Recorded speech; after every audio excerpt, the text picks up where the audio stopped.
അസ്സലാമു അലൈക്കും വറഹ്മത്തുള്ളാഹി വബറകാതുഹു. ലേൺ അറബിക് വിത്ത് മിന്ന സലം എന്ന യൂട്യൂബ് ചാനലിൻ്റെ പുതിയൊരു വീഡിയോയിലേക്ക് എല്ലാവർക്കും സ്വാഗതം. നമ്മളിന്ന് പഠിക്കാൻ പോകുന്നത് 4ാം ക്ലാസ്സിൻ്റെ അഖീദ 12ാമത്തെ പാഠഭാഗമാണ്.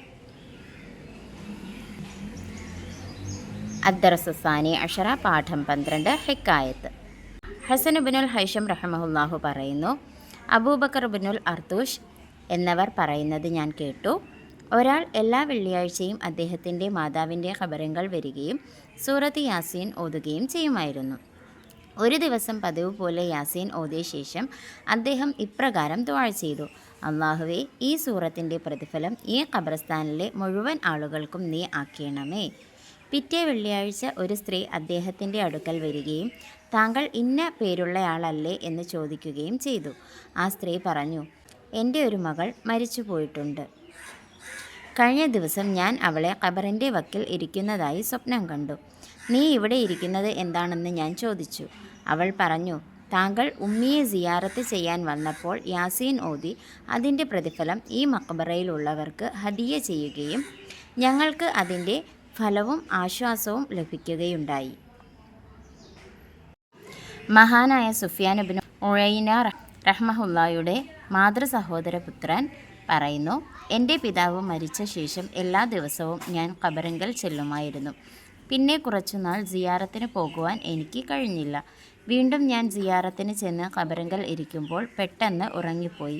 അപ്പോൾ എൻ്റെ പിതാവിൻ്റെ ഖബർ പിളർന്നു അതിൽ അദ്ദേഹം നിൽക്കുന്നതായി ഞാൻ സ്വപ്നം കാണുന്നു. അത് കണ്ടപ്പോൾ എനിക്ക് കരച്ചിൽ വന്നു. അദ്ദേഹം ചോദിച്ചു, എന്നെയും വിട്ട് നീ താമസിക്കാൻ കാരണം എന്താണ്? ഞാൻ വരാറുള്ളത് താങ്കൾ അറിയുമായിരുന്നോ എന്ന് ഞാൻ ചോദിച്ചു. അദ്ദേഹം പറഞ്ഞു, നീ വന്നപ്പോഴെല്ലാം ഞാൻ അറിയുകയും ഞാനും എൻ്റെ ചുറ്റുഭാഗത്തുള്ളവരുമെല്ലാം സന്തോഷിക്കുകയും നിൻ്റെ ദുആ കൊണ്ട് ആനന്ദിക്കുകയും ചെയ്യാറുണ്ടായിരുന്നു. അതിനുശേഷം കൂടുതലായി ഞാൻ ഖബറിങ്കൽ ചെല്ലുമായിരുന്നു.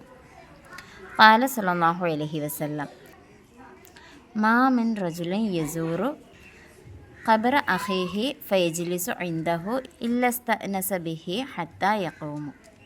നബി സല്ലല്ലാഹു അലൈഹി വസല്ലമ തങ്ങൾ പറഞ്ഞു, ഏതൊരാൾ തൻ്റെ സഹോദരൻ്റെ ഖബർ സന്ദർശിക്കുകയും അവൻ്റെ അടുക്കൽ ഇരിക്കുകയും ചെയ്യുന്നുവോ അവൻ എഴുന്നേറ്റു പോകുന്നത് വരെ ഖബറിലുള്ളവന് മുഷിപ്പ് നീങ്ങി നേരം പോക്കാകുന്നതാണ്. അപ്പോൾ ഈ പാഠഭാഗത്തിൽ നിന്ന് എന്താ മനസ്സിലാകുന്നത്? ഖബറിനുള്ളിലെ കാര്യങ്ങളെക്കുറിച്ച് സ്വപ്നദർശനത്തിലൂടെ ഓരോരുത്തർക്ക് അറിവ് കിട്ടുന്നതിനെക്കുറിച്ചാണല്ലേ. അപ്പോൾ നമ്മൾ ഖബറിലുള്ളവർക്ക് വേണ്ടി ദുആ ചെയ്യുന്നത് വഴി അവർക്ക് മാത്രമല്ല അവരുടെ ചുറ്റുപാടുമുള്ളവർക്കും സന്തോഷവും സമാധാനവും ഒക്കെ ലഭിക്കുന്നതായിട്ട് നമുക്ക് ഈ പാഠഭാഗത്ത് നിന്ന് അറിയാൻ കഴിഞ്ഞു അല്ലേ.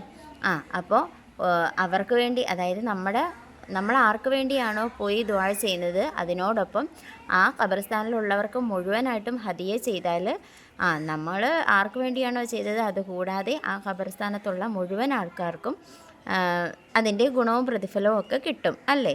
അപ്പോൾ നമ്മളിൽ നിന്നും മരണപ്പെട്ടു പോയവർക്ക് വേണ്ടി നമ്മൾ എന്താ ചെയ്യേണ്ടത്? അവർക്ക് വേണ്ടി സൂറത്ത് യാസീൻ അധികരിപ്പിക്കുകയും അതുപോലെ തന്നെ മറ്റു സൂറത്തുകളും ദുആകളും എല്ലാം അധികരിപ്പിക്കുകയും അവർക്ക് വേണ്ടി പോയി ചെയ്യാൻ കഴിയാത്തവർക്ക് വീട്ടിലിരുന്ന് ചെയ്താലും ഹദിയ ചെയ്താലും മതിയാകും അല്ലേ. പോയി ചെയ്യാൻ കഴിയുന്നവർ പോയി തന്നെ ചെയ്യണം. കാരണം ആരാണോ പോകുന്നത് അവർ എഴുന്നേറ്റ് പോകുന്നത് വരെ ഖബറിലുള്ള ആൾക്ക് മുഷിപ്പ് നീങ്ങുകയും സമാധാനം കിട്ടുകയും നേരം പോക്കാകുകയൊക്കെ ചെയ്യും എന്നും പാഠത്തിൽ വിവരിക്കുന്നുണ്ട്. അപ്പോൾ പാഠഭാഗം എന്താണെന്ന് മനസ്സിലായല്ലോ. ഇനി നമുക്ക് ചോദ്യോത്തരങ്ങളിലേക്ക് പോകാം. ഉത്തരം എഴുതുക. ഖബറാളികൾക്ക് സിയാറത്ത് ചെയ്യുന്നവരെ അറിയാൻ കഴിയുമല്ലേ. അവരെത്തുന്നതും അവർ ഇവർക്ക് വേണ്ടി എന്താണ് ചെയ്യുന്നതും എന്നെല്ലാം ഇവർക്ക് അറിയാൻ കഴിയും. അടുത്തത്, ഖബറിങ്കൽ വെച്ച് ഖുർആൻ ഓതുന്നതും ദുആ ചെയ്യുന്നതും ഫലമുള്ളതാണല്ലേ. നമ്മൾ ആരെ പ്രതീക്ഷിച്ചാണോ ഓതുന്നത് അവർക്ക് മാത്രമല്ല അവരുടെ ചുറ്റുമുള്ളവർക്ക് പോലും പ്രതിഫലം ലഭിക്കാറുണ്ടെന്നാണ് നമുക്ക് പാഠഭാഗത്തിലൂടെ മനസ്സിലാവുന്നത്. അപ്പോൾ ഈ പാഠം ഇവിടെ അവസാനിച്ചു. ഇൻഷാ അല്ലാഹ് അടുത്ത പാഠഭാഗവുമായി കാണും വരെ മഅസ്സലാമ.